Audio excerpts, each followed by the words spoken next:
these uncertain times have a lot to do with why I think we're so fortunate to have an opportunity to elect Jon Huntsman as governor once again. When he spoke a moment ago about the fact that he had plucked me from relative obscurity, the only part of that I would quibble with is the word relative. He plucked me from complete obscurity. He and I didn't know each other before I worked for him. I had met him once or twice, and that's it. But I quickly developed profound respect for him, respect that has continued to this day, not only on a political level and a professional one, but a personal level.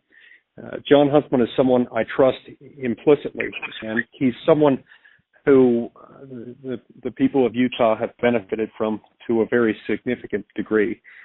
He is a conservative's conservative, and I say that with deepest respect and affection for him and the way he has always operated as a public official. When I worked for Jon Huntsman while he was governor, I learned that being a conservative means undergoing a rigorous political process with each and every decision that you make. It starts with kind of a checklist involving whether or not the proposed action is within the proper role of government, whether or not proposed action is within the proper role of the government in question. Is it state? Is it local? Is it federal? Or are there any constitutional impediments toward it? You'd be surprised at how rare and I believe how valuable that very trait is. And yet Jon Huntsman is someone who has that characteristic and that approach embedded deeply within him.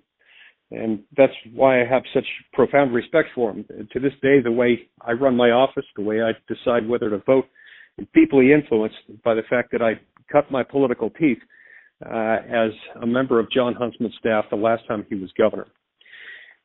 Jon Huntsman is also someone who has enormous respect and the trust of the President of the United States.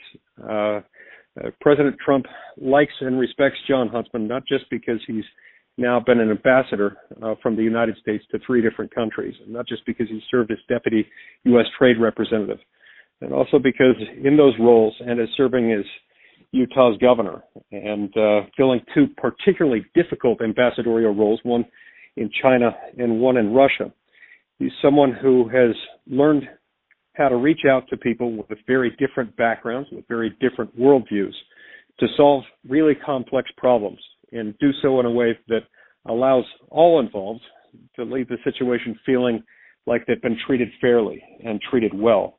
It's one of the reasons why I think he would work so well with the current administration and why we need his leadership right now more than ever, at a time when our state's economy and that of our entire nation and the planet is in such grave peril. It would be helpful at a time like this to have someone who can hit the ground running, who knows where the trouble spots are, and knows to whom he can reach out to bring Utah into the next century and to get Utah ready for the economic recovery that surely awaits us. Hi, thank you so much for both being here. And my question is for Senator Lee. I believe you said that Governor Huntsman is a conservative, yet others say he's not conservative enough. My question for you is, what conservative values do you think Governor Huntsman embodies? Thanks so much for your question. I like that question because it helps emphasize Governor Huntsman's rare talent and the strength that he brings to the table. This is someone who understands that there is a tricky relationship between government power and individual liberty. Every time government acts, every time government expands its role, however incrementally, it does so at the expense of individual liberty. It doesn't mean government action is bad or should categorically be avoided, but it takes somebody who is able to recognize the trade-off that is involved and willing to look at constitutional restraints, restraints imposed both by the state constitution and its federal counterpart, with a healthy respect for those and also a healthy respect for the complex, interconnected web of public opinions surrounding any government action. One of the things that I love about him, and one of the things that causes me to regard him and revere him as I do as a conservative thought leader, is that he's not someone who takes his job lightly or who approaches any decision of any import with levity. He doesn't treat it as if it were easy, and that's exactly what you want in a governor, is someone who will wrestle over each and every significant decision that needs to be made. When I worked for him, he would review each and every piece of legislation that he was asked to either sign or veto.